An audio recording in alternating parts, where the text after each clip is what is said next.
Dave. How are you, mate? How you going? Good, mate. Yourself? Not too bad at all. Mate, good to meet you. Thank you so much for doing this. Do you need a glass of water or anything before we kick off? No, I've got my cup of tea. I'm very English when it comes to that. Nice, mate. Nice. So I went up, firstly, thank you for doing this. I probably should tell you a little bit about me before we start talking about you. About 6 months ago, due to some business reasons, I decided to start a podcast. And what I've been trying to do is give people an insight into what it takes to make it at the elite levels of sport and, gradually branching off into business. And one of the things I've noticed, and your name's come up over and over again with guys that I've been speaking to, so I'm really excited to speak to you. But I still think that the mental side of sport is probably a little bit underutilized. I still think that that's probably the next big jump in performance that a lot of athletes and teams will be able to see.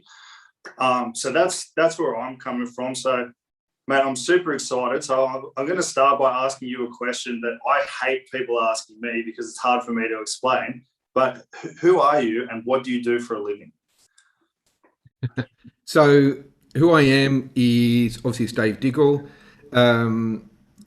My background is probably the best way to explain what I do. So I started off as a gymnast, but I got into gymnastics not because I was talented. I got into gymnastics as I had an accident as an 8-month-old baby, and I cracked all my skull and I lost all my hearing. So I've got no natural sense of balance. So I was back in the 70s, one of those kids who kept falling over. I was hyperactive. And my parents just didn't understand what was going on. So when they found out that I had no natural sense of balance, I was completely deaf in my left ear, they put me into gymnastics to teach me some kind of balance, really, some kind of coping mechanisms as a child. And I took that, and I took that tenacious attitude I had as a child, and I recognized I could do more with tenacity than I could with talent. So my gymnastics career kind of blossomed. When I retired from sport, I went into coaching, and I moved to the US, and I was working in the US as a high performance coach. And something I'd noticed as an athlete was that I was inconsistent. I was either hero or zero. I was winning competitions or I was bombing out. And I thought that was a me thing. I thought that was just a flaw in my personality. But when I started coaching, I started seeing it in so many other athletes. And it wasn't only my athletes, so it wasn't just my influence on them. I saw it in a lot of coaches' athletes. That inconsistency, that lack of replicability, and the frustration that came. And I knew it wasn't from a lack of hard work. So I knew we were fit enough. I knew we were strong enough. We had some of the best S&Cs in the world working with his athletes. I knew it wasn't technical because the coaches that I had been exposed to as an athlete, the likes of Mitch Fenner, John Atkinson, John Perry, was some of the best in Europe in the 70s and the 80s. So if it wasn't physical and it wasn't technical, it had to be psychological. So I went down that path. I wanted to explore something that I agree with you. I think it's a missing link to high performance. The analogy I often use is it's like an F1 racing car. We put so much time and effort and design into the vehicle, but not always invest in the driver. And so when we think about that from an individual athlete's perspective, we got S&Cs um, and physios and looking at the bodies of these athletes, making them half a second faster. But no one was focusing on the driver, which was the brain. Yeah. And so that's where I saw, I agree with you, the next big leap forward in high performance is managing the central focal point, which is the brain. So that's what I do. Can I ask, why do you think that is? Is it still a bit of an unknown? It's the intangibility of it. So if you go into a gym and you work with an S&C, you're going to walk out of that gym with an increase in body shape or a faster speed, a lap per second time. Anything that you're doing, there's an instant acknowledgement of that. When we talk about our mental capacity, the way that we process our framework of decision making, that takes time. Yeah. That takes time to change that. So it's not as tangible as the physical. If you teach someone, if it's, at the moment I'm here with the Wallabies, and there's a lot of focus on ball technique, basic skill technique. And so you can change that in a session. Their ability to kick, their ability to pass, their ability to pilfer, those can be changed in the moment. So you can see an instant result from that. Okay. What I do can take time. Yeah, so something I regret from my own playing career is that I had my struggles throughout, and I don't know if it's a stigma that I just struggled with the fact of admitting to weakness, but one of my regrets is that I did not reach out to someone such as yourself to, you happily go to the gym, you'll happily pay for nutrition, but for whatever reason, the most important part of it, it's still like it is the missing link. And I have a lot of young athletes who listen to this, and I could not encourage anyone more that even if you're not struggling, to still reach out to someone to get the driver tuned in. Why do you coach, Dave? Good question. It's certainly not for the money, is it? I don't think anybody involved in sport does it just for the money. It's because I like to help, and I like to see. I think everybody has the opportunity to grow and to thrive. And when I get to work with people, I don't do it to them. I won't do it for them, but I will do it with them. So I get to go on that journey with them. I get to see them grow. I get to see them experience things and give them a life experience. I'll share a very quick story with you. I was working with an Ironman many years ago when I first started my own business, and he went to the Coolangatta Gold on the Gold Coast, and he'd always been at the back of the pack, and it was a short performer, very short, and he had a lot of physical challenges competing against the bigger people. And we went through that process. We spent 6 months preparing for that race, and he came in fourth, which he'd never ever done before. And that, he didn't win, but he'd made that such a great process of getting further up the field, and he was very proud of what he did. And him and I stopped working together, and about 4 years later, I was driving my car, and my phone rang and his name came up, and I said, "Hey mate, I haven't spoke to you for a really long time." And he goes, "Can I ask you, or can I have a conversation with you?" I said, "Sure." He said, "I want to say thank you." And I've gone, "What for?" I said, "We stopped working over 4 years ago." I said, and he goes, "Yeah." He said, "But I didn't realize what you taught me about my sport has changed my life. I've got a very successful family. I've got a very successful business." And he said, "Everything that you taught me about process, about thinking the way that I think, about my communication model, internal and external," he said, "I've applied that to my life." And he said, "It's changed my life." Man, So that's in amazing essence, thing that's to what I hear as do. a coach. Love it, love it. Yeah. How does your background as an athlete, as a gymnast, how does that affect how you coach athletes today? It makes life a lot easier for them more than it does for me. So as a high performance athlete, or any athlete really, there's idiosyncrasies to what you do. It's a unique environment. If you're a teenager, there's not many other kids who get up early in the morning and do laps in a pool or run or do conditioning before they go to school, and then spend every evening, every weekend doing sport. So there's a degree of other people just don't understand. When I can sit down with an athlete and say, "Look, I get it. I've been where you are. I've spent and dedicated my childhood to this one singular thing that I want to achieve." They know that I'm not coming from reading a book or got a lab coat on. I've lived their life. Do you think that helps as a coach, being able to speak the language and know that when you're talking to an athlete, they know that you've done what you're asking them to do? 100%. I don't think you have to have done that. I don't think that there's people out there who say, I maybe want to get into mental performance coaching or even just straight coaching that have never been at high performance level. I think they can do that, but I do think it's another hurdle to build that rapport with the athlete that's going to be a little bit difficult for them, a little bit more challenging. Can be done. It just means it's another challenge. But certainly from my perspective, and I've never been a high performance rugby player, but the boys here in the Wallabies, when I talk to them and say, this is how we think, this is what a high performance mindset is, this is the framework to success, I can say, I know that because I've lived it and I've made the mistakes along the way, and I can empathize when things don't work, but I also recognize success when they do work. It does make a huge difference. Are you in camp at the moment? Yeah, I am. This is our 6th week in camp. So you're with the team full time throughout the season, mate. Yeah.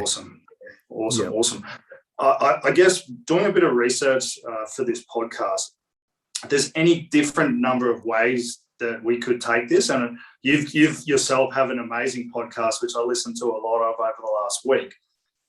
But I think the thing that people will find really interesting, and it's particularly poignant considering the way the Wallabies are going at the moment, is the subject around culture and the difference between a good culture and a winning culture. I mean, culture is such an overused word. What does it mean to you in terms of success, performance, a team environment? Yeah, look, again, that's a really good question. And I think one of the key things that Dave Rennie has done incredibly well in camp is create a collective culture. So an inclusive culture that everybody feels that they are valued in here. So I certainly think that's part of the puzzle, making sure that athletes aren't just said, you need to fit on this conveyor belt, either get on or get off. But that inclusiveness, Dave Rennie and his team have done a phenomenal job of that. And that's pretty much driven by Dave. But when you talk about a winning culture, for me, that's a system.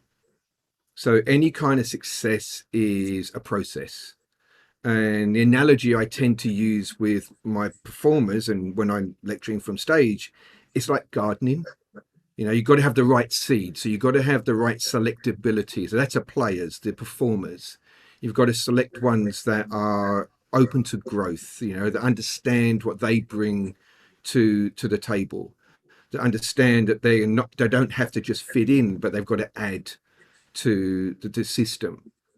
So that's part of the selection criteria for me. You want people who are willing to add and give and grow, but also know what they bring that's unique to them. Yeah. Then you've got that soil around those. And for me, that's the coaching staff and the S&Cs and the nutritionists and the sports scientists. They're the key people that add the nutrients, give them the opportunity to grow, give them the environment to grow. And then you have got the whole environment, which is making sure it's an internal world, not an external world. And one of the key things I think are very difficult for performers these days is a lot of white noise that goes on, particularly with social media, where you've got armchair critics, you've got people who can literally pick a player apart from the comfort of their armchair, but not really understand the process. So when you say internal world, so it's more, so with the Wallabies, they're looking, Dave, at the other players, at yourself, for approval rather than looking at the media. Am I on the right track? You are on the right track, and it's not necessarily about approval. I talk a lot about internal versus external referencing. Yeah. And the analogy I use or the process I take them through is there's internal and there's external referencing. Internal referencing is, we all know those kind of people where they kind of go, you can't tell me what to do. I know what I'm doing. I've got this. And they are completely self-driven. And then you've got externally referenced people who turn around and say, is this good? Mum, I'm doing what you asked me to do. You just tell me what you need me to do and I'll do that. They're the two, there's a dichotomy. They're two end pillars of that. Yeah. The good thing about being internally referenced is you're focused and you're directed. The negative side of that is when there's mistakes made, you don't notice until you crash. The good thing about being externally referenced is you don't crash because everyone's telling you what to do. But it's like government, you never grow. So we've got to have a balance in between. And what we know is for an athlete to thrive, they need to be internally referenced with external ratification. So what that means is they've got to trust themselves. They've got to trust what they're doing is right. They've got to believe and buy into that. But then they've got to have key people on the outside that they reference and they go to and they say, I think this, what do you think? So when you talk about those coaching staff around our players here, we're very much geared to getting the athlete to come up with solutions, to come up with this is what we think is the right thing to do. Now, as coaching staff, what do you think? Is that right? Do we challenge that, or do we confirm that? So Yeah. there's an internal belief that comes from that, and I think we're seeing that particularly at the moment in the Wallabies, where they believe in what they're doing, that because they've helped nurture and grow it. How long does it take to cultivate that? Or is it something that's never ending? it I don't think you ever get to the end step, and I don't think I'd ever want to get to the end step. I want it to be constantly growing and evolving, and every time we get to a new level, I want to know that there's another level we can grow to. But how long do we get until we get to a point where it's internally driven? How long's a piece of string? And that comes down to that first statement I made about getting the right kind of seeds in, getting the right kind of people who know what they add to the environment. What's their legacy to the team?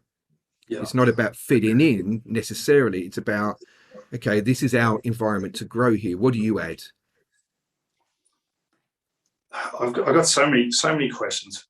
When you first, and it's me trying to make sense of it in my head, because I feel like other people will probably be a little similar to me.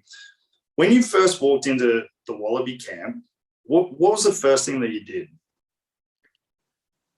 That's an interesting question, because I was quite fortunate in the fact that I'd been working with a few of the key players for a few years before I became into the actual camp itself.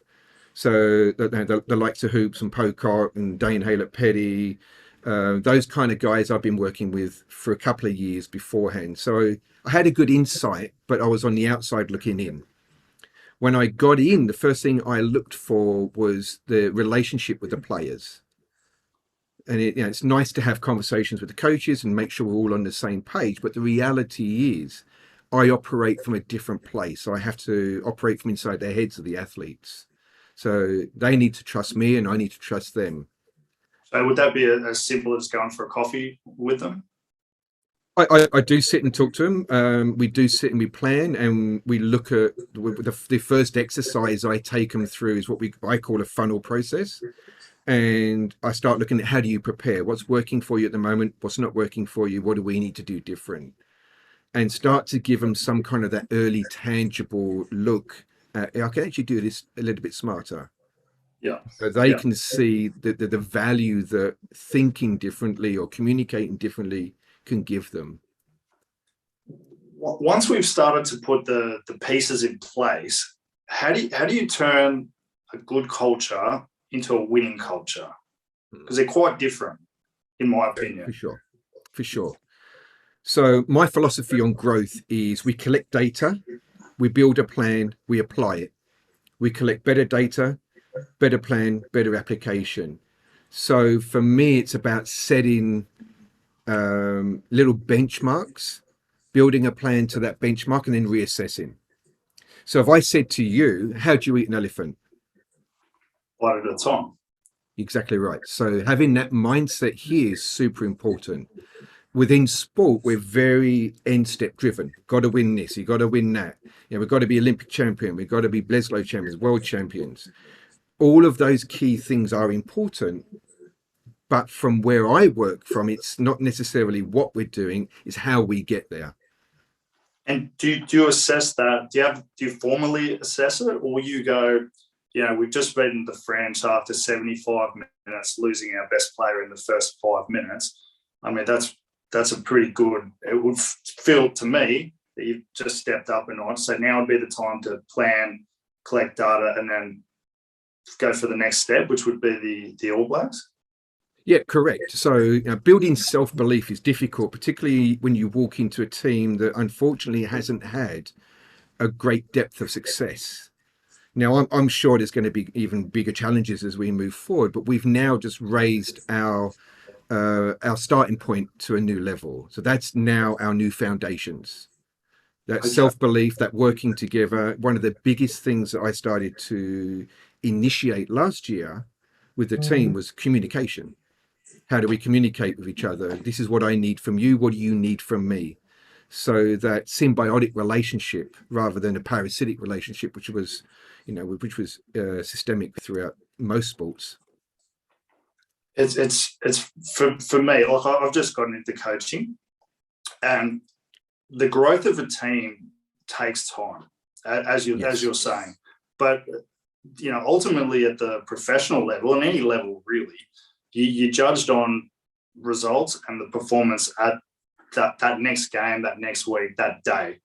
It's a very unusual way for a young person or any person to live their life, particularly in your mid-20s, early 30s. How do you, as a coach, keep the players on task with, we're here for the long term, we're improving. Our results may not be where we want them yet, but we are going in the right direction. Yeah. Did that make sense how I said that? Yeah, absolutely. And, my philosophy around this is a little bit unorthodox. I very rarely initially talk to players about winning. I talk to them about the best version of themselves. So if I'm sitting with a player, whether they're an individual athlete or a team athlete, and say, what does the best version of you look like?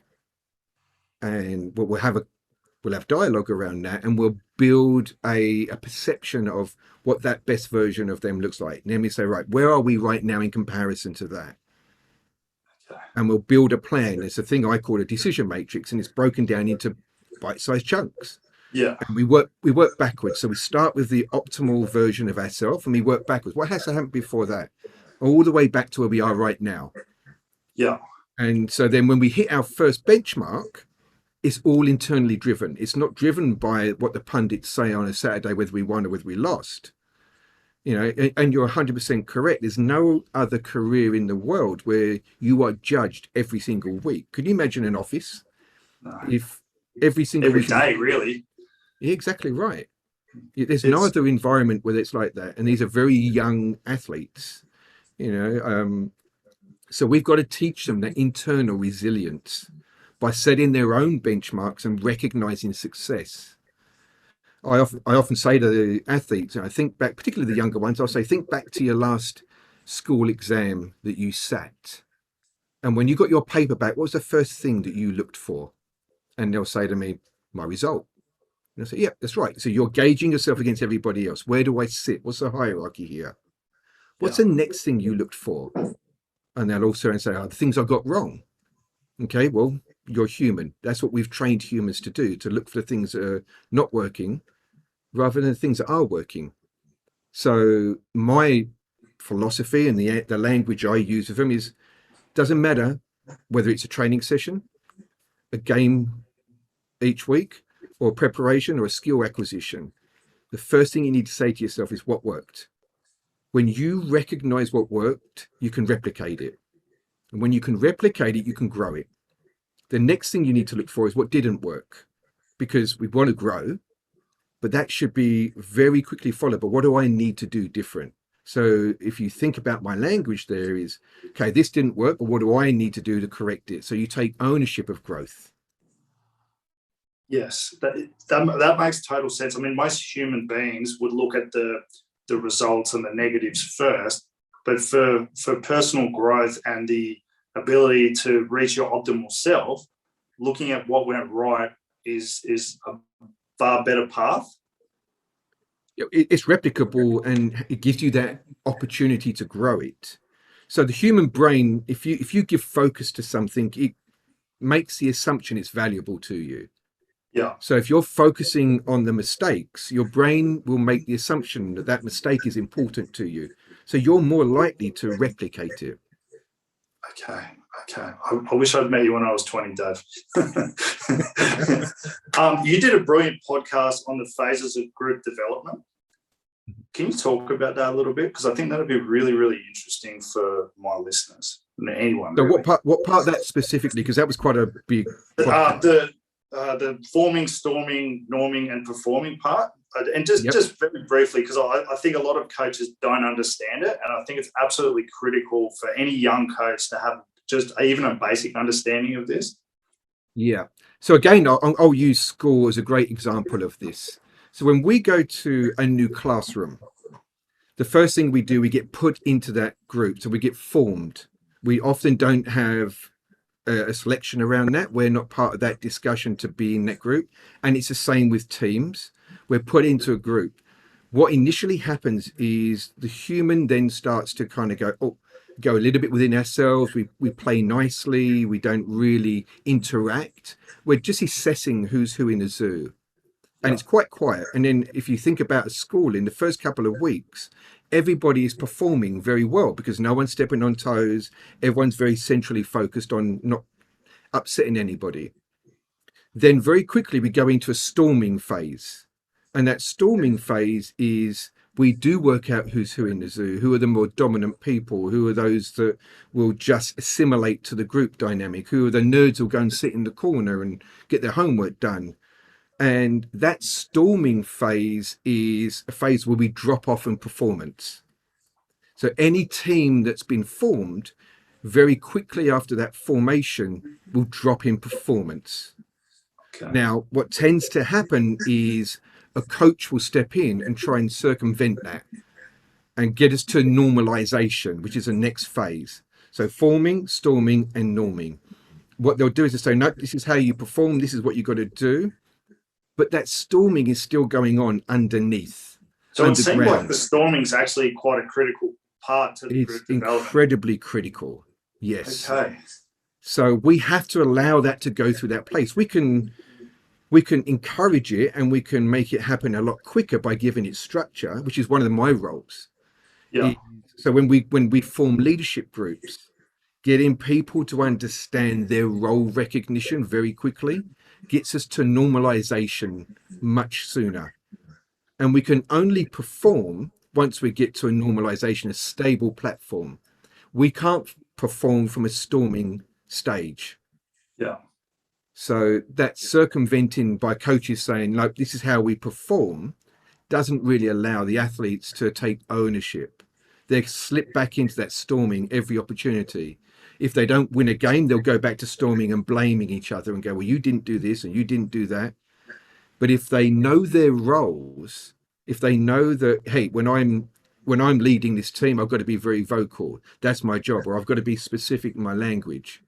And they lose, they can look at it more pragmatically and go, oh, we were quiet, we didn't communicate well enough. All right, we can fix that. So it becomes about growth again.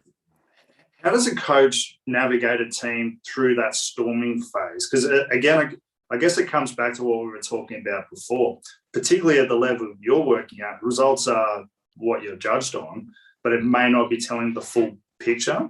So as a coach, what would you recommend they do during that phase? So there's two things to be really clear on when you're taking an athlete through that or a team through that storming phase is one, what is our outcome? What does success look like to us? If we're going to be a team that does X, Y, and Z, the best in the world, what are the gaugeables to that? So we're all heading in the same direction. And then two, it's about empowerment. So empowering the athletes to discuss and finalize and refine how they fit. So when we talked earlier about being very selective on those seeds that you plant, that's those athletes knowing that, if they're good communicators, giving them that platform to be a good communicator.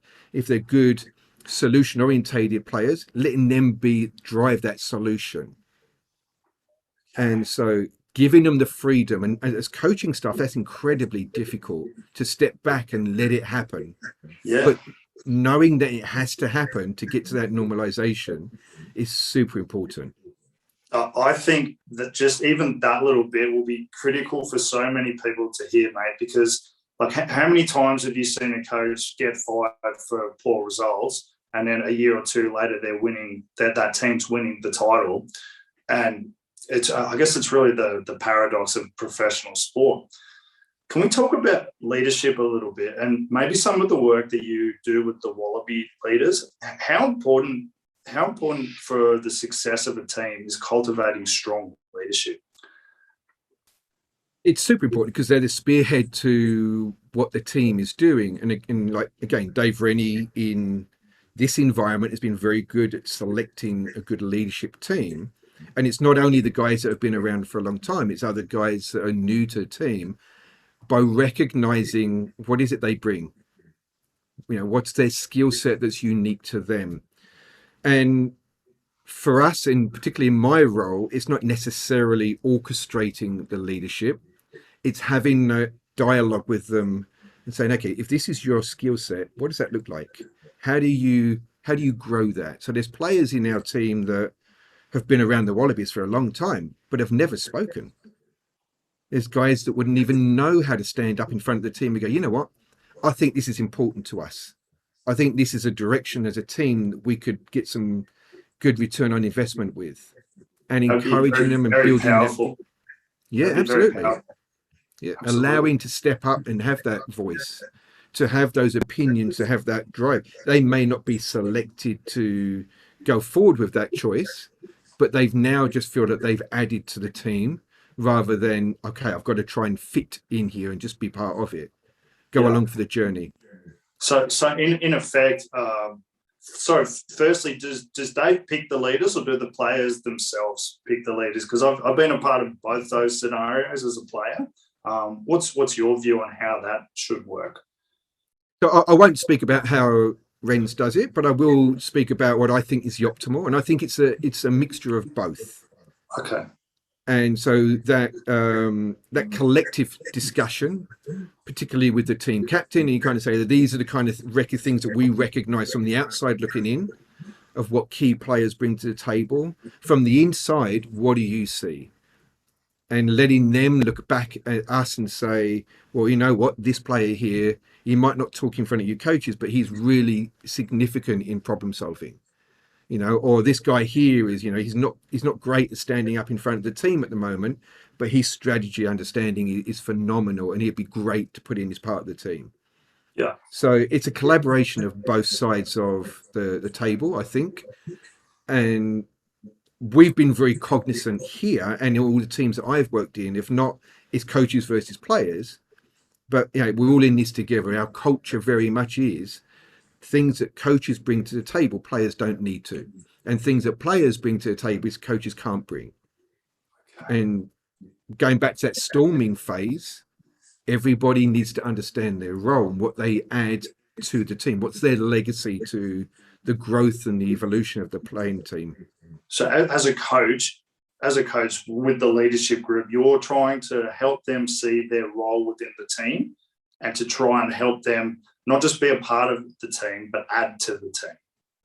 Yeah, correct. And that seems quite critical for any organisation, let alone sporting team, for people to understand. And I'm assuming that you and Dave are the guys that are driving that with the players. Is that right?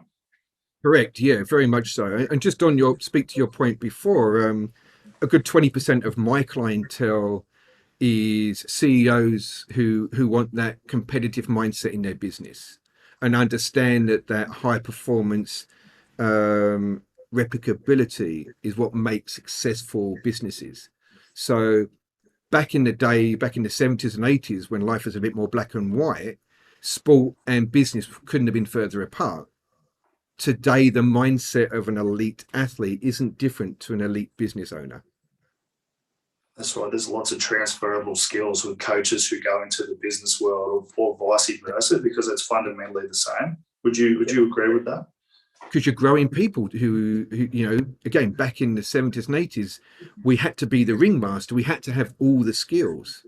And then you had this very clear line between the people underneath you who just did the workforce.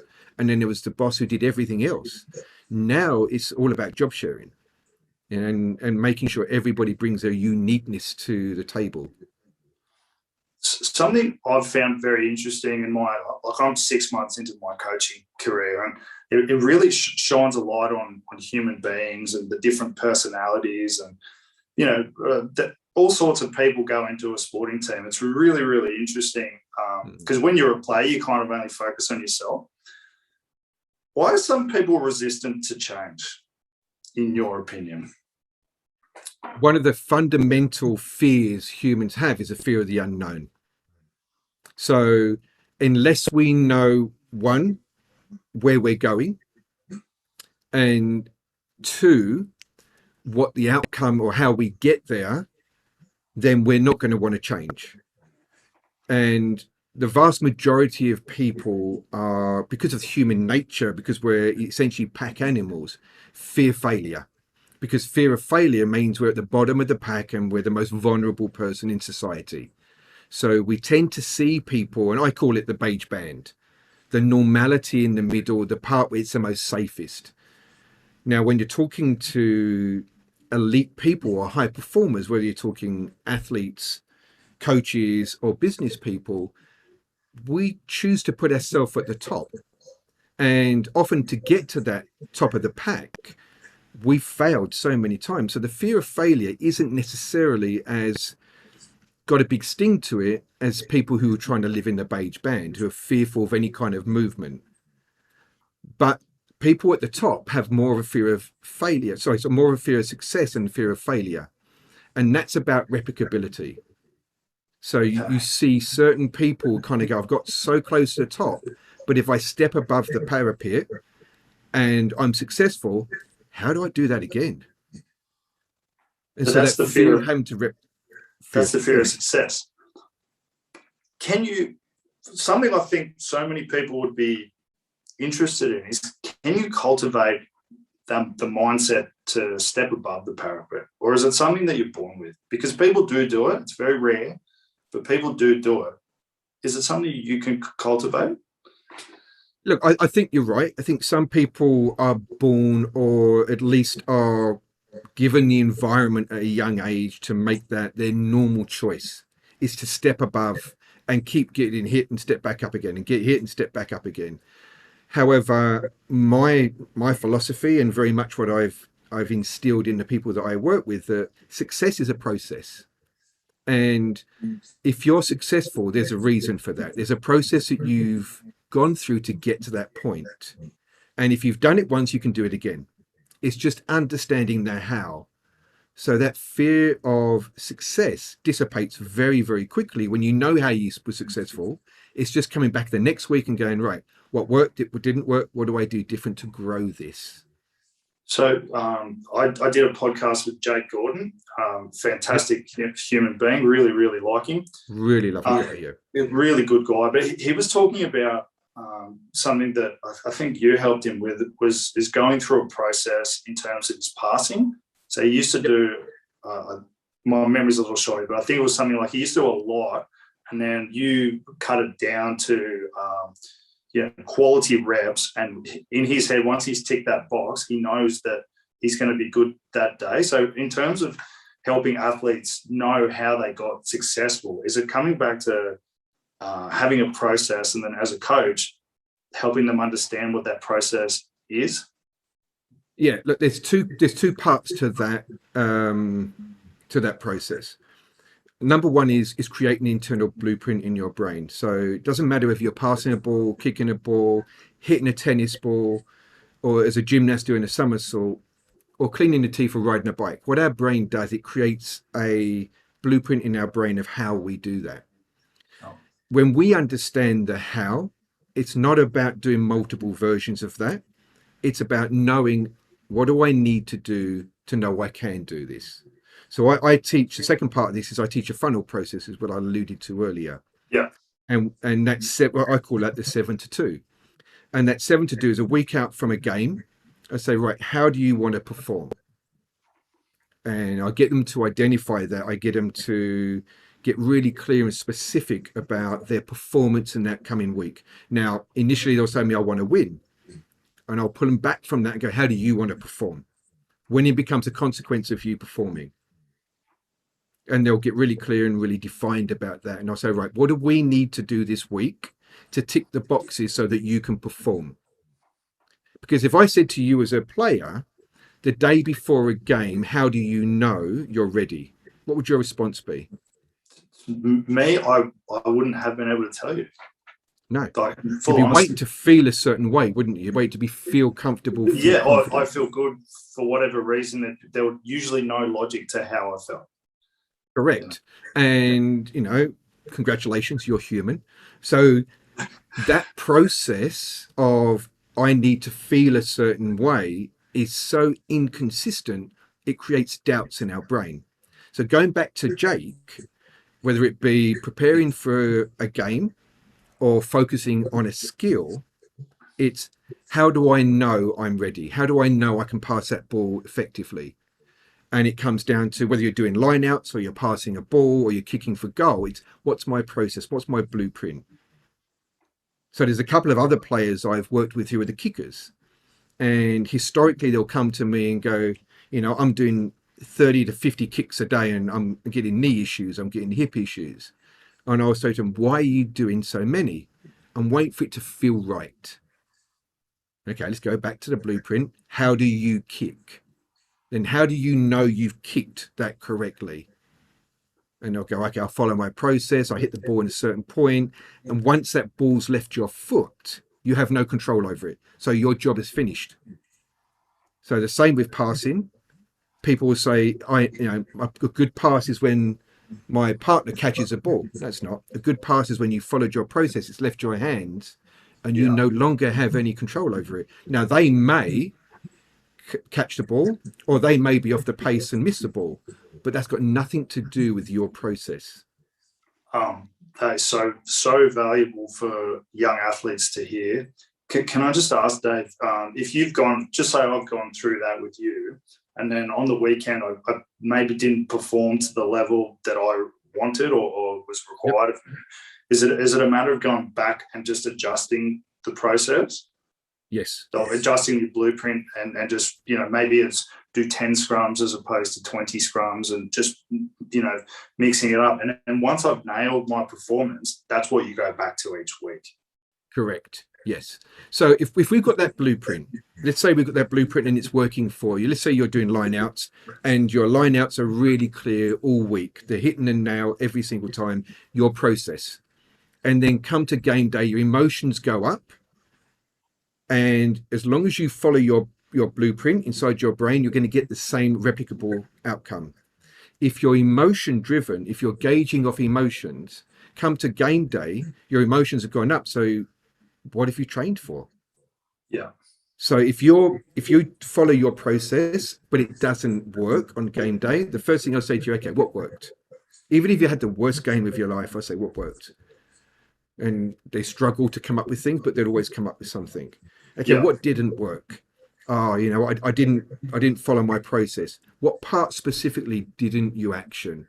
I didn't have my hands in the right place on the ball, or I didn't breathe as I threw. Okay, cool. When it's very pragmatic, we fix that. So, I'm sorry, mate. I feel like I'm far too stupid to be the one talking to you, but I think others might be the same. So, in terms of performing at the elite level in front of huge crowds, all that stuff is fundamentally just noise. And the absolute key to performing at that level is to work out your process and then follow your process day in, day out. Is it correct? That's exactly the simple version. The Yeah. reality is I talk about from chalk to chalk. And that means the second you cross a chalk, you're going to work. What happens on the outside of that chalk, as in the crowd, the media, the social media, that doesn't come into the game. And it's creating a mindset of once you've crossed that chalk and you've stepped into the performer version of you. So there's a non-athlete version of you. There's a student athlete version of you, which is when you go to training and you're trialing things, you're pushing boundaries, you're learning your systems, you're learning your blueprints. And there's a performer version of you. Switching into that performer should be the most simple thing you do. It's just about following the process. Yeah.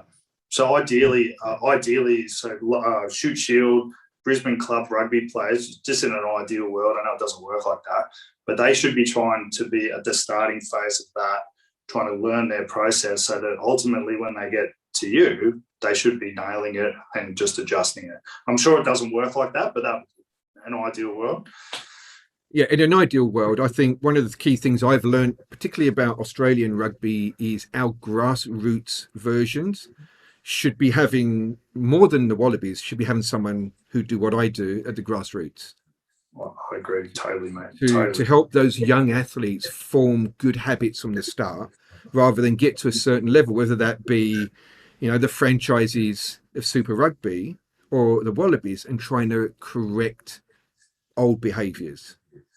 Mate, I've got so many questions, but I'm really conscious of your time, so I won't ask too many more. But can I just ask, is there a particular trait that you see that's common in all high performers from your observations? So a focus on quality. And when you get to a certain level, what you do see in most high performers is they move away from the young mindset of I've got to do more. I've got to do those 50 kicks. I've got to do that 30 scrums. I've got to do, whatever it is, of 400 passes each direction. And that becomes more about quality and following that blueprint and kind of right, I've nailed that one. This is how I do it rather than what I'm doing. Having a growth mindset. I think when you look at the most successful athletes on the planet, there was a study that was done back in the early 90s, and it looked at the top 1% of performers around the world. And what they distilled it all down to, it wasn't about talent. Less than 10% of that top 1% were the most talented. So 80% of that came down to something else. And what that tended to be was having a plan and tenaciously following it. They were more likely to be successful. And you could apply that in any aspect of life, not just sport. 100%. Yeah. Do you have a book? Do you have any book that you recommend, or any of your clients read, any young athletes read? Yeah, I normally give out a book list to all my clients, and it's about 30 books on there. But the top three, I think, Black Box Thinking by Matthew Syed is a really good book for a slightly older athlete. Angela Duckworth's Grit is a really good, because again, that talks about process rather than emotion. And what would be the other one? Start with the why. So Simon Sinek's Start with the Why. So that whole, why am I doing this? What's my outcome? What am I getting from this? Allows athletes to buy into the change in the process a lot easier. If you had to recommend one thing to any young athlete, what would that be starting their journey? Visualization. For me, that is the biggest return on investment. And practicing visualization.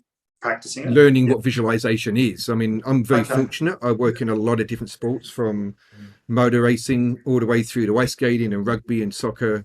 And every athlete I talk to and every coach I talk to about visualization, the first thing I say, teach me what you know about visualization. And I'm yet to find a coach or an athlete who has a really good understanding about visualization. But the reality is, if I asked you to pass 10 balls to the left, how many of those 10 would be identical? Probably not many, or any. Yeah. None. So you've got 10 options in your brain. So when you get put under pressure and your brain goes, have I been here before? It panics and goes, yeah, I've been here 10 times.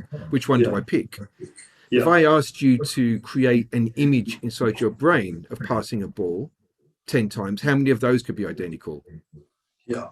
So that's incredibly valuable. So it's the practice. The practice puts it into your brain, and then in a pressure situation, that's what you will go back to. 100%. Mate, so just for your younger viewers, if you've seen the movie Inside Out. I haven't, no. Okay, it's a kids movie. It's a Pixar movie, and it's about little people in your brain. And one of the things at night they do is they put the memories from the day into long-term storage, or as we talk about, crystallized memory. So if you're going to visualize, the best time of day to visualize is just before you go to bed. The more specific, the more accurate you are with your visualization, and no more than 5 or 10 of them. Then you get in bed, your brain then puts that into crystallized memory. You're more likely to replicate that the next day. Okay.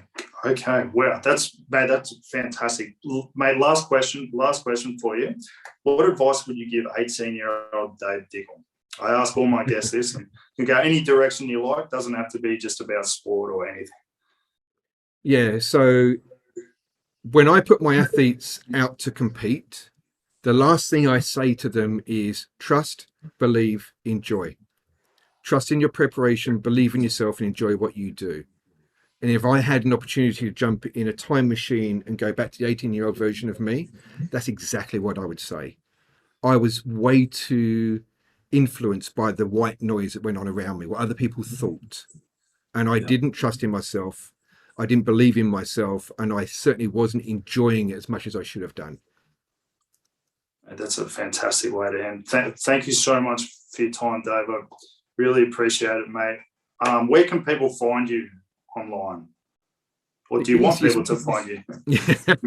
I'd love people to find me online. It's great. The easiest way to find me is if you go to smartmindhub.com. That's my main website. Or Smart Mind Institute on Facebook is another option.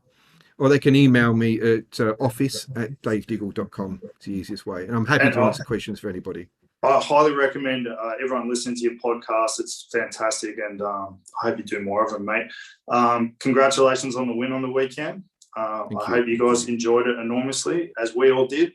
And thank you so much for your time, mate. I really appreciate it. My pleasure. Mate, all the best, and best of luck for the rest of the year, mate. Hope you enjoy a bit of downtime. I'm looking forward to December for that. Mate, enjoy, Dave. Thanks so much for your time, mate. My pleasure. Take care. Catch you, mate. Bye-bye.